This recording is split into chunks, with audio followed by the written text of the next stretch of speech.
சுடலை modern பிறந்த கதை உங்களுக்கு தெரியுமா? ஒருமுறை சிவன் உலகில் உள்ள ஜீவராசிகளுக்கு படி அளக்க சென்றபோது, பார்வதியார் சிவன் அனைவருக்கும் படி அளக்கிறாரா என்று சோதித்துப் பார்க்க ஒரு எறும்பை ஒரு கூடுவைக்குள் போட்டு அடைத்து வைத்தார். சிவன் அனைத்து ஜீவராசிகளுக்கும் கர்ம வினைப்படி படி அளந்து விட்டு வந்தபோது, பார்வதியார் அனைத்து உயிரினங்களுக்கும் படி அளந்து விட்டீரா என்று வினவினார். அதற்கு சிவன் ஆம் என்று பதிலளிக்க, பார்வதி அந்த குடுவைக்குள் இருக்கின்ற எறும்பை பார்த்தபோது அது கையில் ஒரு அரிசி இருப்பதை பார்வதி பார்த்தார். அப்பொழுது சிவன், நீ எனது மனைவியாக இருந்தால் கூட நீ என்னை சந்தேகப்பட்டு இருக்கக்கூடாது. நீ பூலோகத்தில் வனப்பேச்சியாக இருப்பாயாக என்று சாபமளித்து என்று கூறினார். பார்வதியும் அழுது புலம்பி பூலோகம் சென்றார்.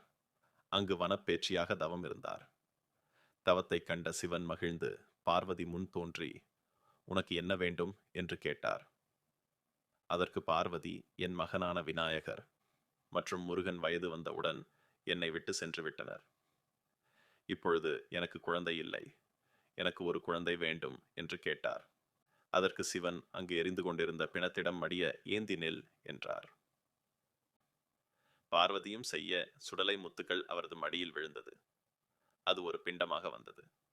பார்வதியும் சிவனிடம், ஏன் எனக்கு பிண்டம் கிடைத்துள்ளது, எனக்கு ஒரு குழந்தை வேண்டும் என்று கேட்க, சிவன் அதுக்கு அந்த பிண்டத்தை ஒரு ஆண் குழந்தையாக மாற்றினார். பார்வதி சுடலை முத்துக்களால் பிறந்ததால் சுடலை என்றும், முதலில் முண்டமாக பிறந்தால் மாடன் என்றும் சுடலை மாடன் என்றும் அக்குழந்தைக்கு பெயரிட்டார். பார்வதி அமுத பாலித்து குழந்தையை தொட்டில் படுக்க வைத்தார். குழந்தைக்கு பாலால் பசி போகவில்லை. அப்போது கைலாயத்தில் ஒரு பிணம் எரிந்து கொண்டிருந்தது. சுடலை அப்பொழுது எழுந்து மயானத்திற்கு சென்று அந்த பிணத்தை அனைத்து பேய்களுடன் உட்கார்ந்து உண்ணார். மறுபடியும் தாய் வந்தவுடன் தொட்டிலில் வந்து படுத்துக் கொண்டார்.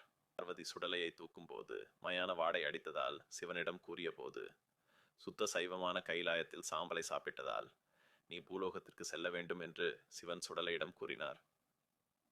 மீதி கதையை அடுத்த வீடியோவில் காண்போம்.